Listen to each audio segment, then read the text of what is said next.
오늘 오브 예배 오신 분들을 환영합니다. 이 중에는 오랜만에 교회에 오신 분도 계실 것이고 아마 처음 교회에 나오신 분도 계실 겁니다. 오늘은 여러분에게 2000년 전 역사적 인물입니다. 논란의 여지가 많습니다. 근데 2000년 전에 실존했던 인물입니다. 예수님에 대해서, 나사렛 출신 예수님에 대해서 말씀을 전하려고 합니다. 간혹 예수님에 대해서 고대 그리스 로마 신화에 등장하는 신처럼 혹은 인간이 만들어낸 가상의 인물처럼 생각하는 경향이 있습니다.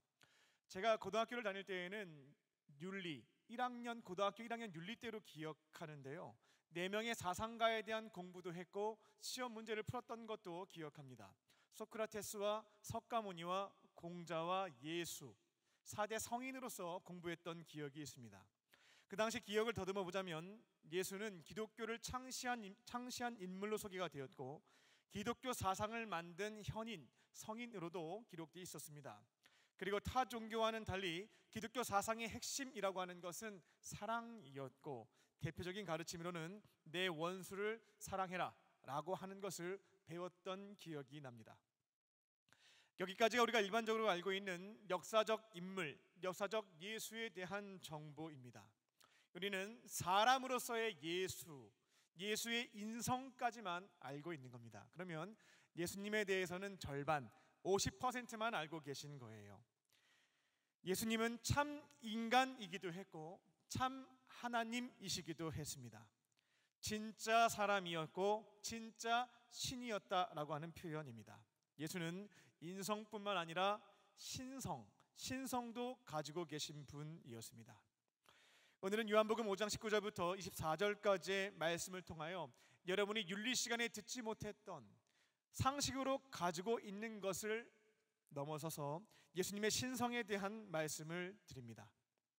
오늘 선포되는 말씀을 통하여 이제는 예수를 인류의 4대 성인과 세계 4대 종교 중 하나인 기독교의 창시자 정도의 이해로만 머물지 마시고요, 이를 뛰어넘어서 이제는 나의 구원자, 내 삶을 바른 길로 인도해 주시는 내 삶의 주인으로 인정하시고 믿으시고 영접하심으로 내 인생의 최고의 선물에 해당되는 영원한 생명을, 천국에서의 영생을 소유하는 저와 여러분 되시기를 주님의 이름으로 축원합니다. 첫 번째로, 예수님은 하나님이 보여주신 일에 동참하신 분입니다. 예수님은 하나님이 보여주시는 게 있었대요. 그것을 함께 참여했던 분이십니다. 오늘 본문 19절을 보게 되면 예수님이 인생을 살아갈 때 각자의 기준이 있잖아요. 그 기준이 무엇인지에 대해서 가르쳐 주십니다. 참 놀랍게도 어느 누구도 역사상 이런 대답을 한 사람은 없었을 거예요. 예측할 수 없는 답변을 하시게 됩니다. 일반적으로 당신의 인생에 있어서 중요한 선택을 하게 될 때 그 기준이 뭐냐라고 물어보게 되면 저는 제가 좋아하는 거 합니다, 이렇게 답변하시는 분들이 좀 많죠. 제가 좋아하면 하는 거고요, 싫어하면 안 하는 거죠. 기준은 내가 좋아하는 것. 어떤 분은 돈입니다. 돈 되면 하는 거고요, 돈 안 되면 안 하죠. 어떤 분은 명예입니다. 저는 딴 거 다 필요 없어요. 이게 명예로운 일이라고 한다면 내가 할 것이고 명예롭지 않으면 저는 관둘 겁니다, 말씀하시는 경우도 있습니다. 이게 일반적인 대답이에요. 당신의 인생의 기준이 뭐냐라고 하면 이와 같은 식으로 답변한다라는 겁니다. 근데 예수님은 정말 상상하지 못하는 그런 답변을 하세요. 19절을 보겠습니다. 지금 창조주 하나님께서 놀고 계시지 않대요. 일을 하고 계신다라고 합니다. 근데 당신들 눈에는 내 아버지 창조주 하나님이 일을 하는 것이 보이지 않겠지만 내 눈에는 너무나 잘 보인다고. 그래서 내 인생의 기준은 뭐냐면 하나님이 일하시는 대로, 이게 바로 기준이다라는 것을 가르쳐 주십니다. 내 눈앞에서 하나님이 쉬고 계시면 나도 쉬는 거고, 내 눈앞에 계신 하나님이 일을 하고 계시면 나 그 일을 같이 한다고. 이게 바로 내 삶의 기준이라고 가르쳐 주신 겁니다. 아마 역사상 이런 대답을 하신 분은 예수님밖에 없을 거예요. 인류의 4대 성인 그리고 종교의 창시자들을 살펴보게 되면 나름대로 유사한 점들을 찾아볼 수가 있습니다. 일단 남들보다 많이 공부하신 분들이 성인, 현인의 반열에 오르는 것들을 볼 수가 있어요. 아니면 속세를 떠나서 고행을 통해 깨달음을 얻었구나라는 것도 발견할 수가 있겠습니다. 그런데 예수님은 일반적인 종교의 창시자나 현인들에게 성립이 되는 공식에는 예외에 해당되는 분이다라는 것을 보게 됩니다. 예수님은 30년 동안 이스라엘의 갈릴리 지역, 인구는 한 150명도 안 되는 나사렛 지방에서 평범한 목수로 사셨습니다. 혼자서 결혼도 안 하고 30년간 목수로 사셨습니다. 그 당시에 이름 있는 랍비들에게 특별한 가르침을 받거나 연구를 많이 해서 남들이 갖지 못한 통찰과 연구 과제를 가지고 계신 게 아니었다라는 겁니다. 그러니까 목수로 사셨어요. 그리고 어느 시점에 세례 요한에게 물 세례를 받으신 뒤에 광야에 가서 40일 동안 금식하며 기도하신 게 있기는 하지만 그 이후에 속세를 떠나지 않으셨습니다. 속세의 한 복판으로 들어가셔서 그 당시 평균 이하에 해당되는 12명의 사람들과 같이 사셨습니다. 혼자서 명상하고 수행을 통해서 남들이 얻지 못한 특별한 능력과 깨달음을 받으시거나 계시를 얻은 게 아니다라는 겁니다. 만약 그렇다면 늘상 학원 같은 데를 마련해 놓고요, 본인이 연구하고 깨달은 바를 사람들 모아놓고 가르치셨을 겁니다. 근데 예수님은 놀랍게도 그 삶의 행적을 보게 되면 민초들이 살고 있는 삶의 현장으로 들어갔고 거기서 일을 하셨습니다. 입으로만 떠들지 않으셨고 일을 하신 것을 볼 수가 있습니다. 손과 발을 사용해서요. 왜냐하면 하나님이 지금 내 눈앞에서 일하고 계시고 그 일을 함께 하자고 말씀하고 계시고 그러면 예수님의 인생의 기준에 해당되는 거죠. 하나님이 보여주시는 것, 하나님이 일을 하시는 대로 나는 일을 한다. 그렇게 동참하셨던 것이 예수님의 삶이었습니다. 20절입니다. 창조주 하나님에게는 아들이 하나 있었다라고 하는데 그게 바로 나다라고 하는 것도 알려주시게 돼요. 하나님이 정말로 찐으로 사랑해 주시고 자기가 지금 어떤 일을 하고 있는지를 그 사랑하는 아들에게는, 우리한테는 다 안 보여주는데 사랑하는 아들에게는 다 보여준다라는 거죠. 그래서 나는 혼자 일을 하고 계시는 내 아버지 하나님을 돕는 것, 동참하는 것, 그게 바로 나의 인생이다라는 설명을 주십니다. 그렇게 예수님은 3년의 공생의 기간 동안에 내 눈앞에서 일을 하고 계시는 하나님, 그분의 일에 동참하는 것, 그를 위해 성실하게 사십니다. 그러면은 우린 잘 보이지가 않는데 예수님이 보셨다라고 하는 하나님이 행하신 일은 도대체 무엇이었을까? 이렇게 정리할 수 있겠습니다. 사랑받지 못한 사람들에게 사랑을 주는 것, 이게 바로 아버지 하나님이 하고 계신 일이었고 예수님은 동참하셨다라는 겁니다. 마태복음 8장을 보게 되면 예수님이 산 위에서 사람들에게 말씀을 쫙 가르쳐 주세요. 산상수훈이라고 하죠. 그리고 말씀을 끝마치신 뒤에 산하, 산 밑으로 내려오십니다. 그리고 사람들에게 일을 하기 시작하시는데 어떤 일을 하게 되냐면 그 당시 철저하게 배제당하고 소외당했던 사람들입니다. 사랑을 경험하지 못했던 자들에게 사랑을 주는 것, 하나님이 행하시는 그 일에 동참한 것들을 볼 수가 있습니다. 가장 먼저 고쳐주신 대상, 가장 먼저 사랑을 베풀어 주신 대상은 시체 취급을 받고 있었던, 살이 썩어서 죽어가는, 사회적으로도 격리 조치가 되었고 정해진 구역 밖으로 돌아다닐 수 없는 문둥병자, 한센병 환자에게 사랑을 베풀어 주신 것을 볼 수가 있습니다. 첫 번째로 어떤 일을 했느냐는 그 사람이 어떠한 존재인가를 보여주는 대목인데요, 가장 먼저 하셨던 행위가 무엇이었냐면 시체 취급, 사랑받지 못했던 그 사람에게 따뜻한 사랑을 주신 것이다 라는 겁니다. 한센병 환자를 만지게 되면 부정타는 것이고 율법을 어기게 되는 것이고 또 그 당시에는 이 병이 옮는다라고 생각했어요. 그래서 한센병 환자가 가까이 오게 되면 사람들은 돌을 던졌습니다. 가까이 오지 말라고, 옮으면 큰일 난다고, 부정탄다고. 그러다가 돌을 잘못 던져가지고 머리에 맞아서 이 사람이 죽었어요. 그럼 어떻게 되는가? 처벌받지 않습니다. 이미 시체로 규정되어 있었기 때문에 죽여도 무방했다라는 거예요. 그 사람이 예수님께 찾아오게 되었고 예수님은 그냥 멀리서 가까이 오지 마세요, 가까이 오지 마세요, 고쳐줄 테니까 오지 마세요 이렇게 하지 않았습니다. 다가가서 터치했다고 되어 있어요. 오늘을 보게 되면 안아준 겁니다. 그러니까 제자들은 기겁했을 겁니다. 말씀 듣고 같이 산 아래로 내려온 사람들은 깜짝 놀랐을 거예요. 따뜻한 사랑과 터치를 받지 못했던 그 사람, 하나님이 일하고 계시기에 동일하게 사랑을 주시는 것들을 실천하셨다라는 겁니다. 예수님은 어떠한 분이십니까? 창조주 하나님께서 지금 내 눈앞에서 하고 계시는 그 일에 동참하시는 분이시다라는 겁니다. 하나님이 사랑받지 못하는 자들에게 사랑을 베푸시는 것처럼 3년의 기간 동안 주님이 하셨던 일은 소외당하고 배제당했던 그들에게 사랑을 베푸는 일이었습니다. 다른 것 신경 쓰지 않으셨어요. 무엇을 입을까? 무엇을 마실까? 무엇을 먹을까 고민하지 않았습니다.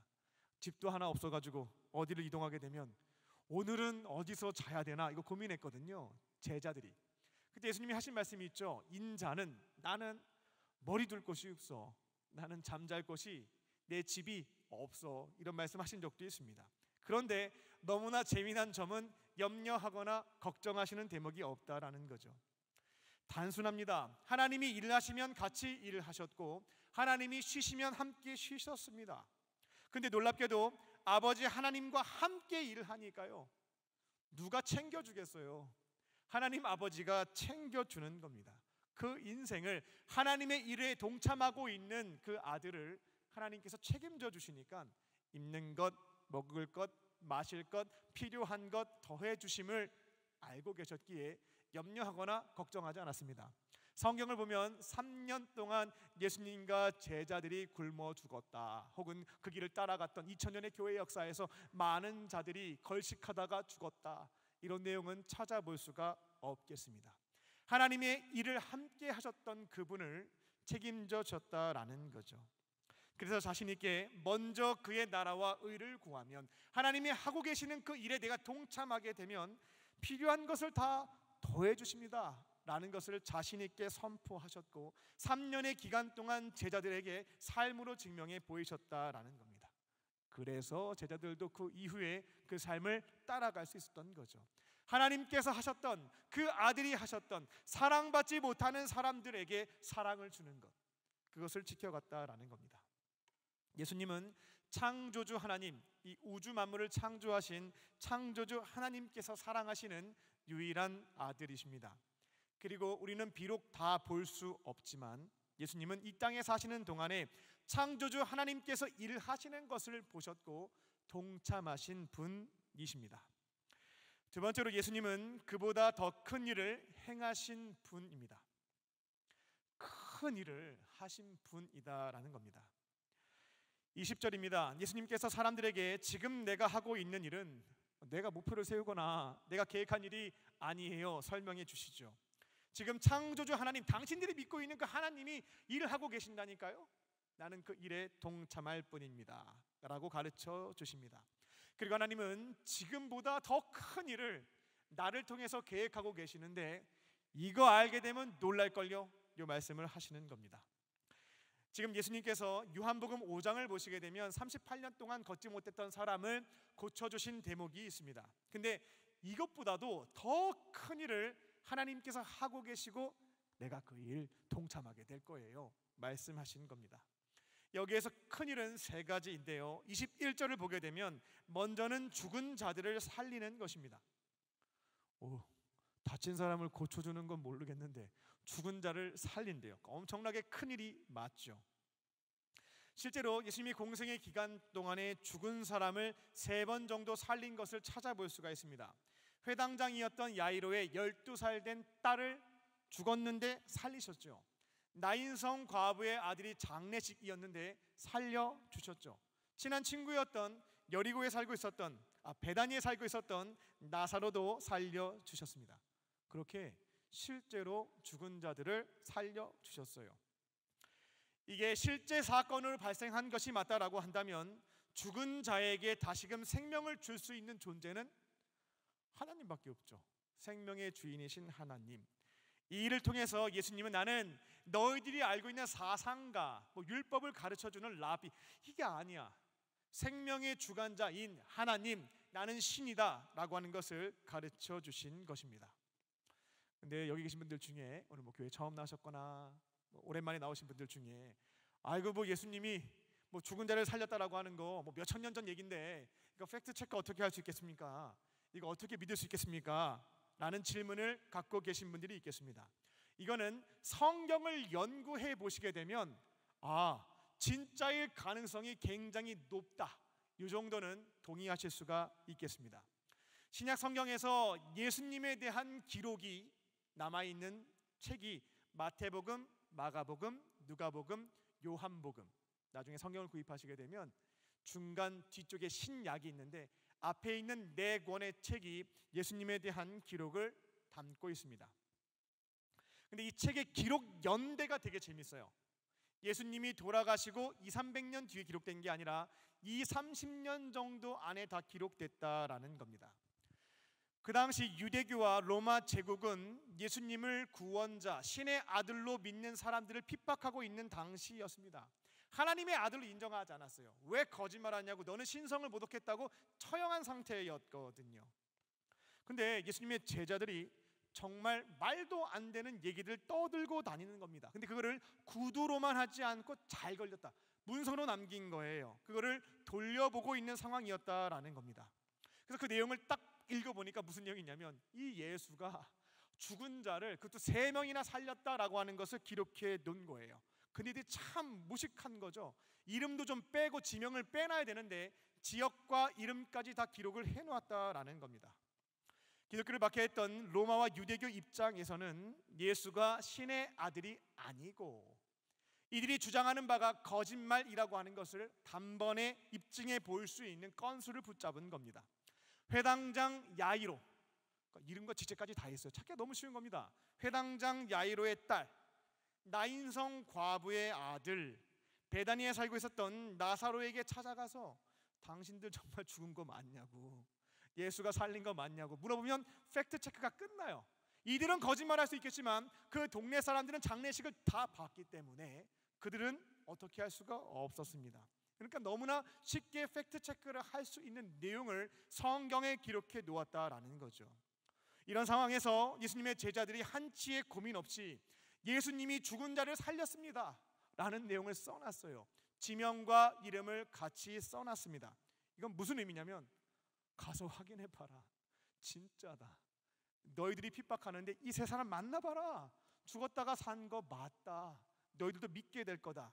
그 자신이 있었기 때문에 이 내용을 기록한 것이겠구나. 성서의 기록 연대를 연구해보면 이와 같은 추론이 가능하다라는 겁니다. 예수님이 하셨던 두 번째 큰일이라고 하는 것은 십자가에서 자기 생명을 바치는 것이었습니다. 우리는 예수님의 말로가 마지막이 로마의 총독 빌라도에게 재판을 받고 너무나 처절하게 비참하게 죽었다, 십자가에서 처형당했다, 여기까지는 정보를 가지고 있습니다. 근데 성경을 쭉 보게 되면 아까 좀 죽은 자를 살린 것처럼 특별한 능력과 특별한 지혜를 가지고 계셨던 분이 예수님이셨습니다. 신적인 지혜가 있었기 때문에 아무리 공부 많이 한 사람이 와서 논쟁을 걸어도 단 한 번 진 적이 없었어요.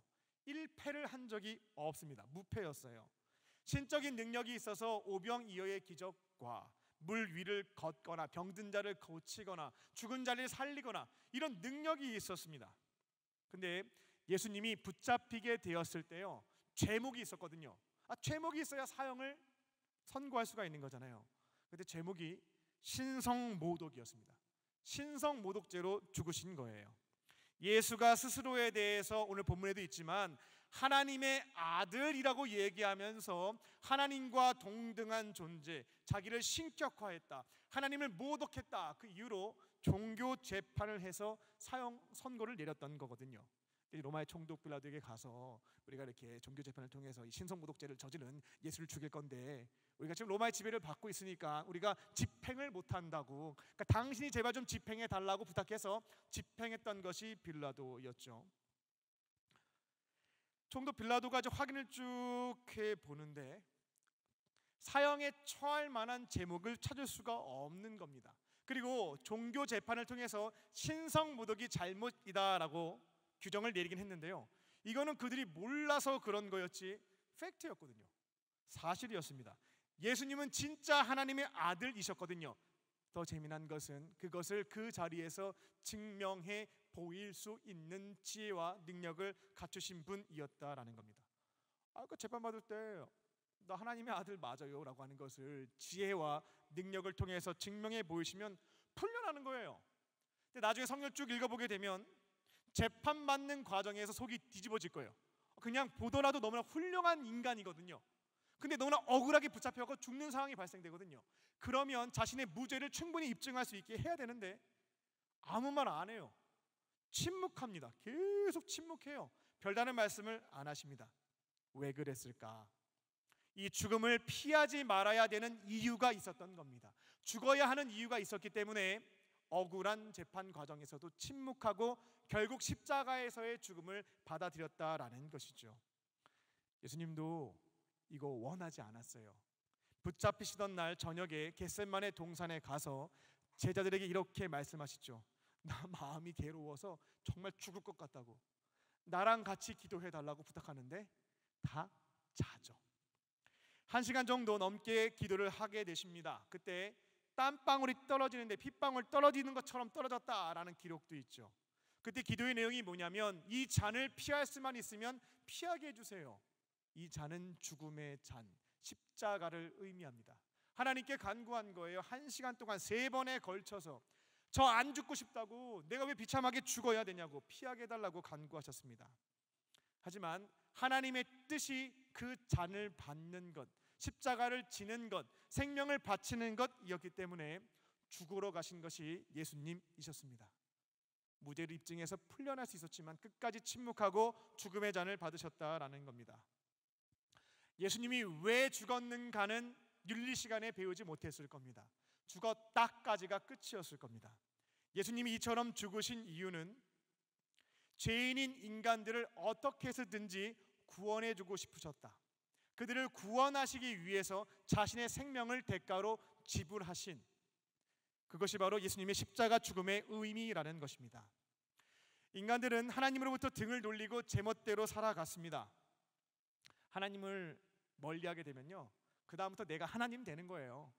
내가 만든 선악의 규정이 진리가 되는 것이고, 이것을 나의 가족과 직장과 내가 활동하는 곳에서 나보다 특별히 약한 사람들한테 강요하게 되죠. 그렇게 상처와 아픔을 주는 것이 하나님 곁을 떠난 인간들이 선택하는 방식입니다. 그렇게 창조주가 만드신 가장 고귀한 걸작품, 영혼을 지니고 있는 인간에게 엄청난 훼손을 가하는 것이 우리들의 인생사, 하나님으로부터 등 돌린 자들의 삶이다라는 겁니다. 하나님은 공의로우신 분이기 때문에 결국 우리가 죽게 되면 공정한 심판이 있게 돼요. 생명을 선물로 주신 분이 그 생명을 가지고 어떻게 살았는지를 공정하게, 이 시대의 화두죠, 공정하게 심판하신다라는 겁니다. 죄를 범하지 않고 선하게 산 사람들에게는 상을 주시는 거고, 죄를 범한 자들에게는 백을 쓰고 돈을 쓰고 인맥을 동원해도 소용이 없습니다. 공정하신 분이기 때문에 똑같은 잣대로 심판하신다라는 거죠. 그런데 모든 인간은 하나님 앞에서 죄인입니다. 하나님으로부터 등 돌리고 우리가 살아왔던 삶의 흔적이라고 하는 것은 하나님의 창조물의 걸작품을 훼손했던 것, 죄밖에 없다라는 것이죠. 그래서 한 사람도 예외 없이 죽음 이후에 공의로우신 하나님께 심판을 받고 지옥 가는 것이 인류의 운명이었다라는 거죠. 영벌 받는 것은 하나님이 니들 정말 마음에 안 들어, 그러니까 너는 지옥에나 가, 이런 게 아니고요. 이 땅에서 내 멋대로 산 삶의 결과를 정당하게 부여받는 것이, 내가 선택한 삶의 결과를 받는 것이 지옥이다라는 겁니다. 하나님은 사랑이 너무나 많으니까 이 소중한 걸작품들을 어떻게든 살려주고 싶었던 겁니다. 그래서 우리 인간들로서는 상상할 수 없는 일을 계획하시고 행하게 되시는데, 그거를 그 아들에게 큰 일로 보여주게 되고 예수님이 거부했다가 나중에 수용하셨던 거죠. 하나님은 독생자 예수님을 이 땅에 보내주셨고, 인간들이 결국 심판을 받을 때 치러야 하는 그 죄값, 죄의 형벌을 십자가에서 대신 받아 주셨다라는 겁니다.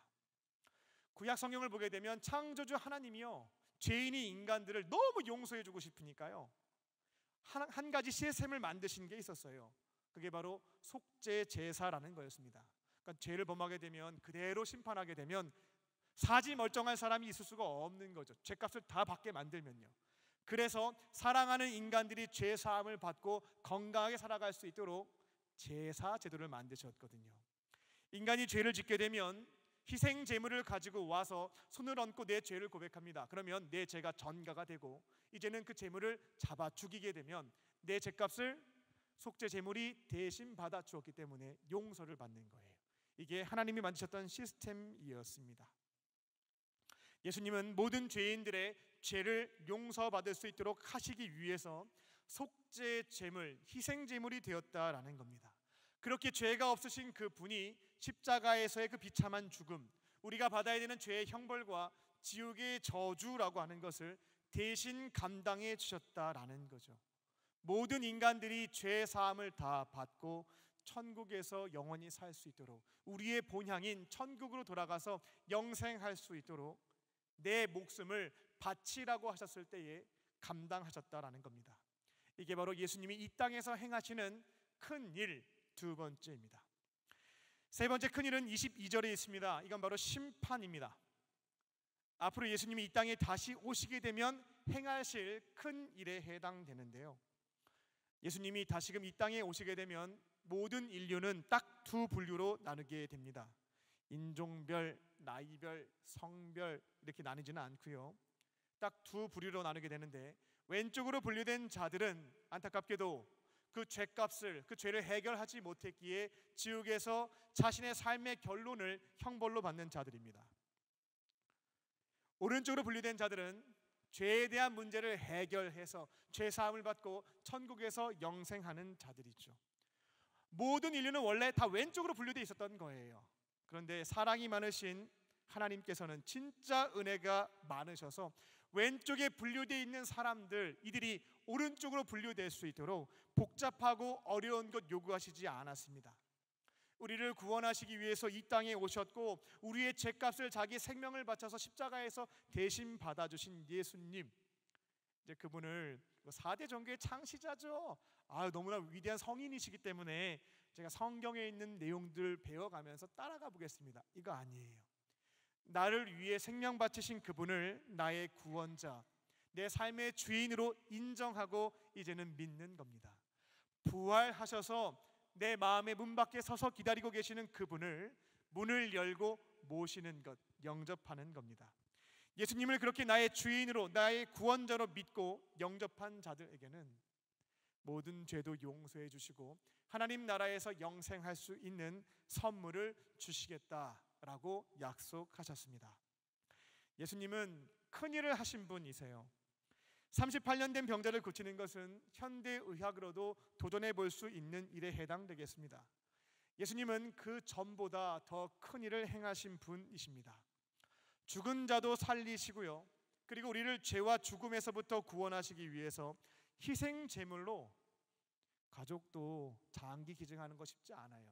예수님은 자신으로부터 등 돌린 자들을 살리시기 위해서 목숨까지 바치신 분이다라는 겁니다. 그리고 이 땅에 다시 오셔서 공의롭게 심판하시는 분이, 큰 일을 행하시는 분이 예수님이십니다. 끝으로 예수님을 믿으면 오늘 죽어도 천국에 갈 수 있습니다. 24절입니다. 그 당시 사람들이나 요즘 시대 사람들이나 인간들을 잘 믿지 못해요. 왜냐하면 너무 많이 속고 살았거든요. 그래서 잘 믿지 않는 경향들이 있습니다. 경험하지 못한 것, 내가 가지고 있는 상식의 범위를 넘어서는 것들은 잘 받아들이지 못하는 거죠. 그래서 예수님이 이 표현을 쓰십니다. 진실로, 진실로. 야, 진짜야. 이거 정말 진짜야. 이 뜻입니다. 이것만큼은 진짜다라는 거죠. 너희들에게 중요한 사실을 한 가지 알려주게 되는데, 내 말을 듣고 또 나를 보내신 하나님을 믿는다면 너희들은 오늘 이 자리에서 영원한 생명, 영생을 얻는다라는 것을 가르쳐 주시게 됩니다. 한국말 성경은 시제가 잘 나와 있지 않기 때문에 그 의미가 조금 모호한 것들이 있어요. 그 느낌이 팍 오지가 않는데, 지금 무슨 말씀을 하고 계신 거냐면, 나를 보내신 분, 즉 하나님, 또 십자가에 달려 죽으시고 부활하신 예수님, 그분을 믿는 자들에게는 현재 시제가 사용되어져 있습니다. 지금 이 자리에서 영생을 소유하게 된다라는 거예요. 헬라어를 보게 되면 앞으로 영생을 얻게 될 거다. 미래로 되어 있지 않고 현재, 지금 이 자리에서 영생을 소유한다로 되어 있다는 겁니다. 예수님을 믿은 다음에 너희들이 어떻게 사는지 좀 지켜보고, 도무지가 안 되겠다, 그러면 탈락. 보니까 그래도 괜찮게 살았다, 합격, 이런 게 아니다라는 겁니다. 예수님을 믿게 되면 그 순간 영생을 선물로 주신다, 소유하게 된다라는 것입니다. 그리고 심판에 이르지 않는다라고 해요. 이 심판이라고 하는 것은 무엇이냐면 천국에서 영생할 거냐, 지옥에서 영벌 받을 거냐, 이 심판을 이야기하는 겁니다. 그러니까 예수님을 믿는 자는 이제 천국 가는지 지옥 가는지 막 이거 두려워하면서 심판받는 것 열애된다라는 거예요. 믿는 사람들의 심판이라고 하는 것은 지옥 가냐 천국 가냐 이런 게 아니고요, 천국에서의 상급, 얼만큼의 상급을 줄 것이냐에 해당되는 심판입니다. 예수님을 믿는 그 순간 사망에서 생명으로, 즉 영생하는 사람으로 옮겨진다라고 추가적으로 말씀까지 해주시게 되죠. 앞으로 믿음에 해당되는 삶을 잘 사는지를 판단해보고 천국 가게 해줄지 말지 결정할 거야, 이런 내용이 아닙니다. 예수님을 믿을 때, 그 아들을 믿을 때 우리는 영생, 천국에서의 영원한 생명을 얻는다는 거죠. 이게 참 말도 안 되는 소리 같습니다. 허무맹랑한 소리처럼 들릴 수 있습니다.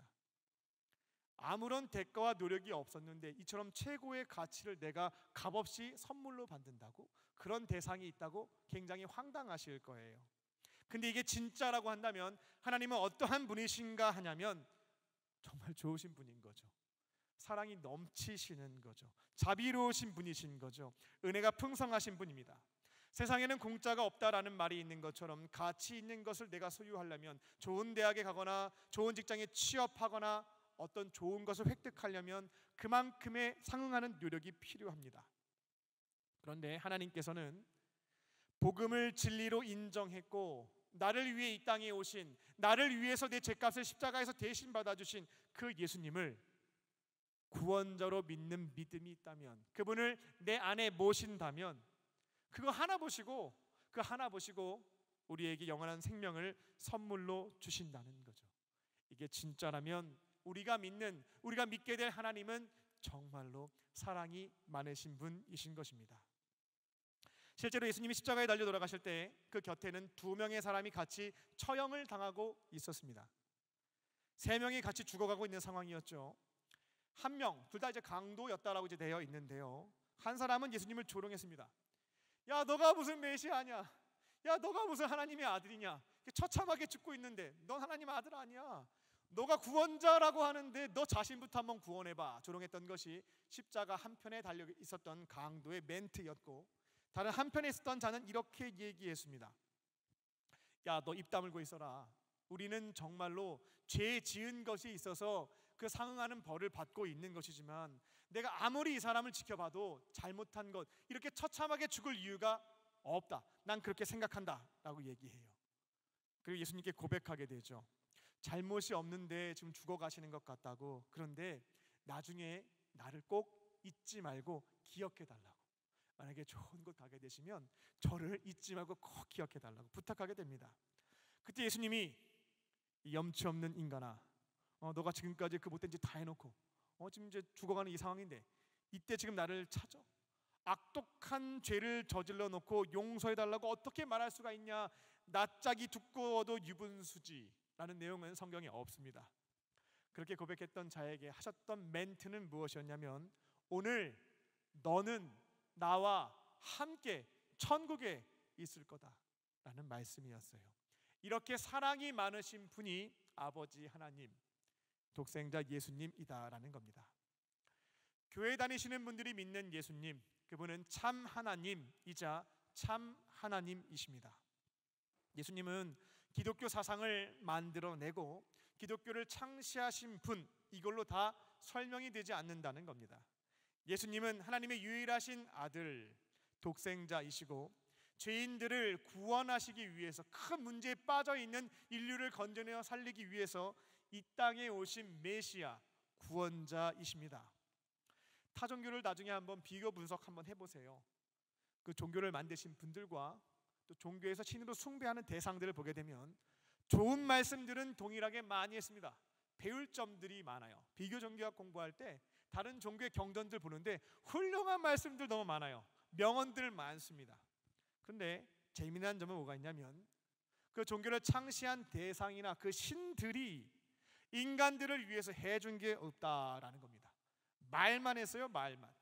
그런데 예수님이 유일하시더라고요. 하나님을 부정한 사람들, 죄인들, 그들을 건져내어 살리기 위해서 이 땅에 찾아왔잖아요. 같이 사셨잖아요. 목숨까지 바치셨잖아요. 부활하신 이에 우리와 함께 하시잖아요. 유일하더라고요. 그래서 저는 다른 종교를 공부했지만 믿진 않았습니다. 다른 종교의 신을 알긴 했고 메리트가 있었지만 따르지 않았습니다. 해준 것도 없으면서 이러쿵 저러쿵 말만 많았어요.